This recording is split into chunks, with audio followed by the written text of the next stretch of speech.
Senhor presidente do Supremo Tribunal Federal, ministro Lewandowski, presidente do Congresso, Renan Calheiros, a senhora presidente afastada Dilma Rousseff, aos meus colegas senadores e senadoras, aos representantes dos movimentos de rua que se fazem aqui presentes. Eu inicio o pronunciamento, a senhora me recorrendo à fala que Vossa Excelência se dirigiu a todos nós aqui no início da sessão. Entre os seus defeitos, Vossa Excelência disse que não está o de quebra de compromisso. Eu pergunto a Vossa Excelência em relação a essa realidade que a senhora iniciou a campanha eleitoral, onde nós tínhamos um processo de inflação patamares do teto e que nós temos hoje uma inflação de 10,67. Um desemprego que chega hoje a 12 milhões de desempregados. Um PIB de 3,91 positivo, chegando hoje a negativo a 3,85. Eu pergunto a Vossa Excelência, este por acaso foi exatamente o discurso de Vossa Excelência para os eleitores? Esse quadro foi desenhado no momento da eleição? Os eleitores teriam votado em Vossa Excelência se eles tivessem a noção que o Brasil caminharia para tudo isso? Quando Vossa Excelência diz que este é um processo que tem muito mais a ver com a crise internacional. Mas como crise internacional, que ela só apareceu no dia 25 de outubro de 2014, depois do segundo turno? Não havia nenhuma previsibilidade, o governo não tinha informação alguma, todo o mercado já sabia. O candidato colocava aquilo a todo momento dos debates. Eu pergunto a Vossa Excelência, neste momento, se trata como sendo uma ação indevida o processo de impeachment, não seria um estelionato eleitoral se dirigir aos eleitores com aquilo que não poderia cumprir?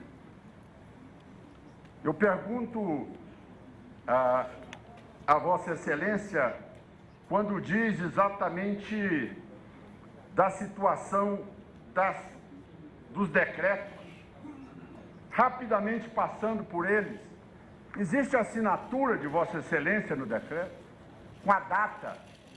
A senhora não pode tergiversar das respostas, porque as perguntas não foram respondidas até o momento, aonde a prerrogativa de assinar esse decreto usurpou uma condição que ela é do Congresso Nacional, ou seja, ela jamais poderia ter assinado o decreto sem aprovação do PLN.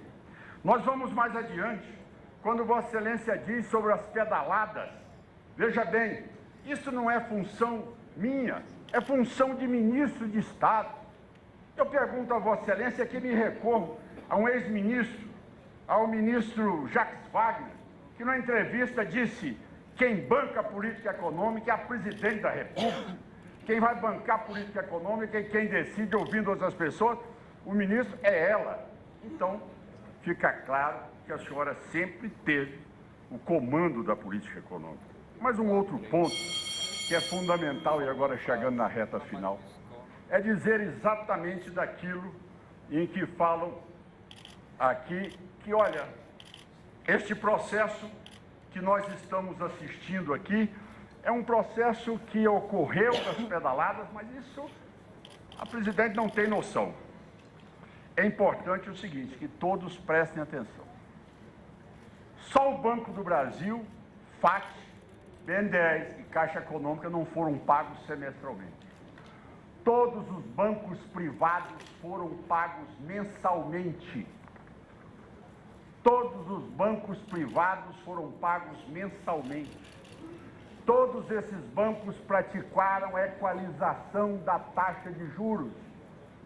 Por que a preferência aos privados em detrimento ao público?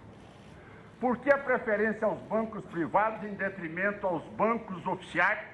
e penaliza Vossa Excelência agride a lei de responsabilidade fiscal no seu artigo 36, que diz que a senhora não pode instruir. Pois não, vamos conceder a palavra ao senador Caiado para terminar. Que Vossa Excelência está impedida de usufruir dos bancos oficiais que são controlados por Vossa Excelência. Os bancos privados foram pagos, os bancos oficiais tiveram que bancar com 60 bilhões de reais de pedalada. E as opções do governo de Vossa Excelência?